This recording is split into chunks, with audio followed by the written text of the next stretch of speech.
बिस्मिल्लाहिर्रहमानिर्रहीम। अस्सलाम वालेकुम नाज़रीन, economy update with Shahid Ali में खुशामदीद।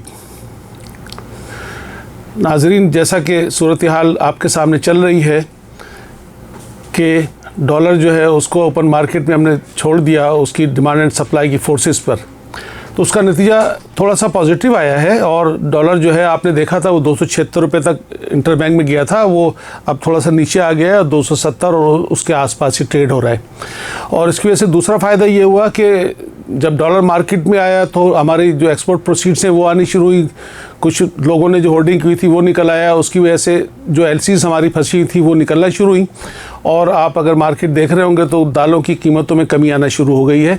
लेकिन दूसरी तरफ एक और आइटम जो ज़रूरी आइटम है और पाकिस्तान में तो बहुत ही ज़रूरी है, इसलिए कि लोग सुबह नाश्ता करते ही चाय से यहाँ पर है। चाय जो है उसके 200 कंटेनर फंसे में हैं और वो अभी तक निकलने वाले नहीं हैं, जिसकी वजह से 300 से 500 रुपये किलो जो है चाय की पत्ती महंगी हो गई है। तो अब ये इशू आ गया, इसलिए कि गरीब आदमी का नाश्ता तो चाय और पराठा ही है।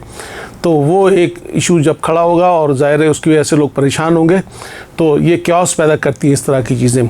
दूसरी तरफ IMF ने जो कंडीशंस लगाई हैं और उसके तहत आज जो इनका आया है कि भाई हम ये सूरत हाल करेंगे, जैसे कि IMF ने कहा कि भाई अपने खर्चे कम करें, अय्याशियाँ कम करें। हालांकि ये काम तो हमें खुद करना चाहिए था, लेकिन बहरहाल अब IMF के डंडे के तहत हम कर रहे हैं और उसमें उन्होंने कहा है कि 1000 बिलियन रुपीज़ तक हम कम कर देंगे। लेकिन मज़े की बात यह है कि ये 1000 बिलियन रुपीज़ जो कम किए जा रहे हैं, एक्सपेंडिचर कट किया जा रहा है, जो कई मदों में है, जिसमें जनाब हमारा जो नॉन कम्बाट बजट है डिफेंस का, उसमें 15% कट लगाया जाएगा। 200 अरब से जो है वो हम डेवलपमेंट एक्सपेंडिचर कम करेंगे।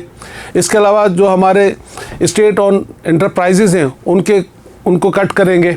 फिर एक यहाँ पर एक वन ट्रेजरी कॉन्सेप्ट है कि वन ट्रेजरी से हम 60-70 अरब रुपए बचा लेंगे। अब बताइए कि वन ट्रेजरी अकाउंट जो है वो भी IMF कहेगा कि आप करें, यानी इसका मतलब ये होता है कि गवर्नमेंट ऑफ पाकिस्तान सिर्फ एक अकाउंट इस्तेमाल करेगी, उसमें अगर वो बोरोइंग करेगी या अगर डिपॉजिट होगा तो उसमें वापस कर देगी। अब हो ये रहा है कि एक तरफ से हम कर्जा लेते हैं, दूसरी तरफ बहुत सारे अकाउंटों में डिपॉजिट डाल देते हैं, तो इस तरह से हमें जो है डबल नुकसान होता है। अब ये कह रहे हैं कि जी वो हम ये करेंगे 60-70 अरब बच जाएंगे, तो ये कोई ऐसी बात थी, इसमें कौन सी रॉकेट साइंस थी जो इन्हें आज होश आया? तो बहुत पुरानी बात है, हालांकि इस पर पहले कानून भी बन चुका है कि एक ट्रेजरी अकाउंट होना चाहिए गवर्नमेंट ऑफ पाकिस्तान का। तो बहरहाल अब उसकी बात हुई कि 60-70 अरब वहाँ से हम बचा लेंगे। फिर जो MPA MNS को जो बजट दिए जाते थे डेवलपमेंट के लिए और इलाकों की तरक्याती और जो करप्शन जिसके नाम पे दिए जाते थे, उनमें भी कट लगाया जाएगा और उससे भी पैसे बचाए जाएंगे। तो ओवरऑल 1000 अरब जब हम बचाने जा रहे हैं, लेकिन दूसरी तरफ सूरत हाल ये है कि जो इंटरेस्ट रेट ऊपर गया है उसकी वजह से जो हमने बजट में अपना रखा था सूद की अमाउंट वो 4950 अरब थी, लेकिन अब जब इतना हाई इंटरेस्ट रेट हो गया तो वो अमाउंट इस वक्त तखमीना जो लगाया गया है उसके मुताबिक 5200 अरब हो जाएगी। यानी हम 1000 अरब बचाने के लिए इतनी मेहनत कर रहे हैं और 1200 अरब सिर्फ हमारा सूद में चला जाएगा। तो इस तरह से आप मुझे बताएं कि फिर एक नया मसला खड़ा हो जाएगा कि वो जो डेफिसिट हमें कंट्रोल करना था वो फिर अनकंट्रोलेबल नज़र आता है। सिर्फ ये एक क्वार्टर का जो सूद अभी बना है वो 1.6 ट्रिलियन है। तो अब 1600 अरब जो है वो हमारा सिर्फ एक क्वार्टर का बना है, ये सितंबर टू दिसंबर तक। इस तरह की जब खबरें आना शुरू होती हैं तो और मायूसी फैलती है। दूसरी तरफ से हमारे अभी रिज़र्व जो हैं वो इम्प्रूव नहीं हो रहे और कहीं से पैसा आने की उम्मीद भी नहीं है। जो फ्रेंडली कंट्रीज़ हैं उनको हमने कहा है कि ठीक है आप इन्वेस्टमेंट कर दें, शेयर ख़रीद लें, लेकिन अभी तक उस पर काम कोई नहीं हुआ है प्रैक्टिकली। दूसरी तरफ स्टाफ लेवल एग्रीमेंट अभी हुआ नहीं है। अगर वो हो भी जाता है तो उसके बाद फिर वो बोर्ड में जाएगा, बोर्ड की अप्रूवल मिलते मिलते तो पता नहीं क्या होगा, जब तक कहाँ से ये होगा। इसलिए कि हमारा जो इंपोर्ट का कवर है वो तो 15 से 20 दिन का है, और अगर उन्होंने 1 महीना लगा दिया तो ये तो बहुत ज़्यादा सूरत हाल क्रिटिकल हो सकती है। अब इस दौरान में पॉलिटिक्स भी अपनी जगह चल रही है।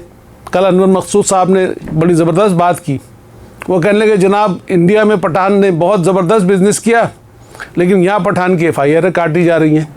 तो इस वक्त हुकूमत को तवज्जो देनी चाहिए थी इकॉनमी पर, इस वक्त हुकूमत को तवज्जो देनी चाहिए थी मईशत पर, लेकिन हुकूमत जो है इस वक्त वो अपने पॉलिटिकल एजेंडे से बाज नहीं आ रही, जिसकी वजह से अनरेस्ट पैदा हो सकता है, लोगों में जो है बेचैनी पैदा हो सकती है, बहुत बुरे हालात भी पैदा हो सकते हैं। अल्लाह ताला माफ़ करे इस तरह के हालात हमारे मुल्क में ना हो, लेकिन जो सूरत हाल ये कर रहे हैं उससे पैदा होने का ख़तरा मौजूद है। अब वो इसहाक डार साहब जो कहते थे आई डोंट केयर, मैं 30 साल का तजर्बा है IMF से डील करने का, अब उनकी आवाज़ भी नहीं निकल रही है। तो ऐसा आदमी काम क्यों करे कि बाद में शर्मिंदगी हो। अब एक तरफ हमने एक कानून बनाया, 2005 में एक एक्ट आया, वो था जनाब fiscal responsibility and debt limitation act, जिसके तहत हमारे पाकिस्तान के कर्ज़े अपनी GDP से के 60% से ज़्यादा नहीं होने चाहिए थे। जब ये लिमिट लगा दी गई कानून में कि हमारी GDP का साइज़ जो होगा उसके 60% से ज़्यादा कर्जा नहीं ले सकते, लेकिन उसका पहला ब्रीच जो है वो पीपल्स पार्टी की हुकूमत जो 2008 से 2013 तक रही, उन्होंने उसको ब्रीच किया और वो 60% से 2-3% ऊपर चले गए। जब नून लीग की हुकूमत आई तो उन्होंने उसमें एक असेंबली में बहस हुई, उन्होंने कहा कि हम इंशाल्लाह ग्रेजुअली इसको जो है आहिस्ता आहिस्ता करके 60% से नीचे ले जाएंगे। लेकिन जब 2018 आया तो वो 80% तक जा चुका था कर्जा।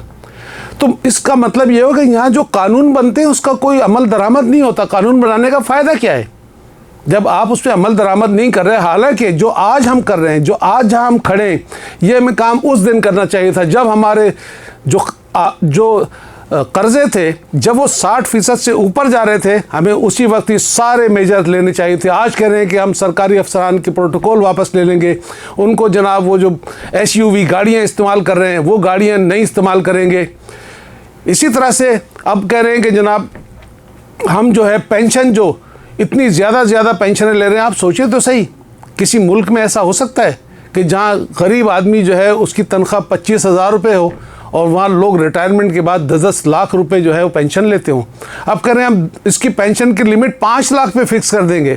आप सोचें 5 लाख का तो लोग ख्वाब देखते हैं कि उन्हें 5 लाख तनख्वाह मिल जाए, और यहाँ पर पेंशन कम करके भी 5 लाख के ऊपर आ रही है।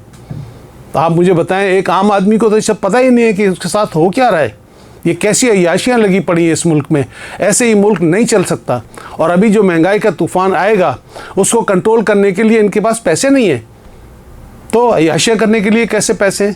और दूसरी बात यह है कि जो हमने ये पेंशन जो हर साल रखी जाती है बजट में, ये भी नॉन फंडेड पेंशन है। दुनिया भर में जो पेंशन होती है वो फंडेड होती है। इसका मतलब है कि जब कोई इंसान भर्ती होता है, जब कोई आदमी नौकरी पर आता है, तो उसकी तनख्वाह के साथ एक अकाउंट खोला जाता है जिसमें उसको जो मिलने वाली पेंशन है उसका कुछ हिस्सा डाला जाता है, ताकि जब वो आदमी रिटायर होगा तो उससे उसको पेंशन मिलती रहेगी, लिहाजा गवर्नमेंट पे नया बोझ नहीं पड़ेगा। लेकिन यहाँ तो कोई आज तक कोई हिसाब किताब रखा ही नहीं गया। अब यहाँ पर ये होता है कि हर साल पेंशन बढ़ाई भी जाती है और वो एक तरह से बोतल का जिन बनती जा रही है। इस साल पेंशन जो है वो 600 अरब से ज़्यादा है, फिर अगले साल उसमें अगर 10-15% इजाफा होगा, कुछ लोग रिटायर होंगे तो वो 700 अरब पे पहुंच जाएगी।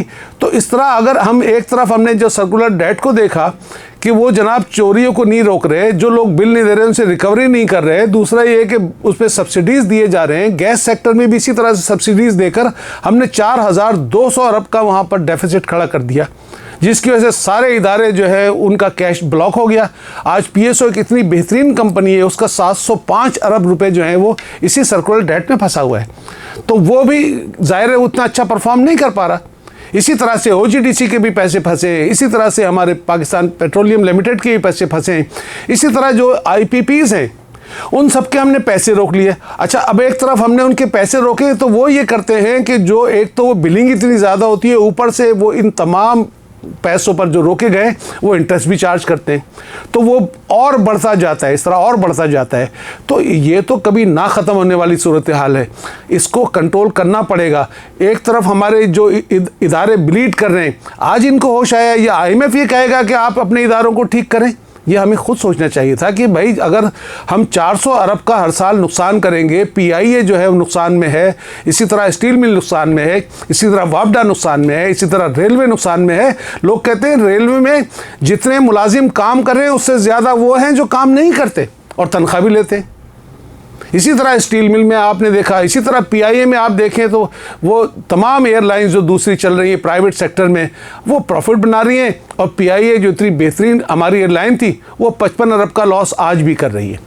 तो इस तरह अगर इदारों को छोड़ दिया जाए और आईएमएफ के कहने से कि जी आप ये काम करें, ये काम करें, ये काम करें, हमें शर्म आती है कि भाई ये मिनिस्ट्री ऑफ फाइनेंस फिर किस काम के लिए रखी है? अगर आईएमएफ ने ये सारे काम करने तो ये फिर मिनिस्ट्री ऑफ फाइनेंस आईएमएफ के हवाले कर दें और डॉक्टर साहब हमारी जान छोड़ दीजिए। इस तरह ये मुल्क आप नहीं चला सकते। और जैसा कि हमारे बाज़ लोग कहते हैं, ख़ासतौर पे जो शब्बर जैदी साहब हैं, वो कहते हैं आप जब तक इस हकीकत को तस्लीम नहीं करेंगे कि ये मुल्क डिफ़ॉल्ट कर गया है और आप उसी तरह मेजर नहीं लेंगे, आप ये झूठ बोल बोल कर इस तरह मुल्क को नहीं चला सकते। आप बताइए कि जून तक हमें 16 अरब डॉलर रिज़र्व में लाने हैं। 16 अरब डॉलर कहाँ से आ सकते हैं? हमारे पास 3 अरब से कम डॉलर हैं और हमें पेमेंट्स करनी है। इसके अलावा जनाब वो जो हमारे कमर्शियल बैंकों में लोगों के डिपॉजिट्स हैं वो 5.5 अरब हैं, दोनों को मिला लें तो 8 साढ़े 8 अरब बनते हैं। तो इसका मतलब है 8 अरब डॉलर और चाहिए। कौन देगा? कोई भी देने को तैयार नहीं है। सऊदी अरब ने कहा रिफाइनरी लगा देंगे, रिफाइनरी पता नहीं कब लगेगी, उसमें कब, मतलब वो कहते हैं ना कि कब बाप मरेगा कब बैल बटेंगे, वो वाली सूरत हाल है। कतर कहता है कि जी ठीक है हमें दिखा दीजिए हम परचेज़ कर लेंगे। अब वो OGDC या PPL किसके शेयर ख़रीदेगा और कितने के ख़रीदेगा ये भी अभी मामला तय नहीं हुआ है। तो इस तरह सूरत हाल बहुत पेचीदा है। हम तो कभी मायूसी फैलाना नहीं चाहते, लेकिन सूरत हाल बहुत मायूस कुन है। अल्लाह ताला इस पाकिस्तान पे अपना रहम करे। इन्हीं अल्फाज के साथ इजाज़त दीजिए। अल्लाह हाफिज़।